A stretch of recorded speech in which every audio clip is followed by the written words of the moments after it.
नमस्कार। म्याग्दी जिल्लाका सम्पूर्ण दाजुभाइ दिदीबहिनीहरूले म तपाईँहरूलाई एउटा जानकारी दिन चाहन्छु। अहिलेको चुनावमा मैले पक्कै पनि जित्नेछु।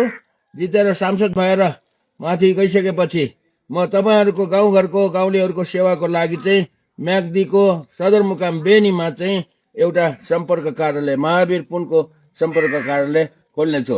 तपाईँहरू गाउँघरमा बस्नुभएका दाजुभाइ दिदीबहिनीहरूले कुनै काम परेर, सरकारी काम परेर कुनै कागज पत्रहरू बनाउनको लागि, कुनै कार्यालयहरूमा धाउनको लागि सहयोग चाहिएमा तपाईँहरू त्यो सम्पर्क कार्यालयमा गएर त्यहाँ मैले 2 जना मान्छे राखेको हुनेछु र 2 जना मानिसहरूसँग तपाईँहरूले चाहिँ के कस्तो किसिमको सहयोग चाहिएको हो उहाँहरूबाट सहयोग लिनुहोला।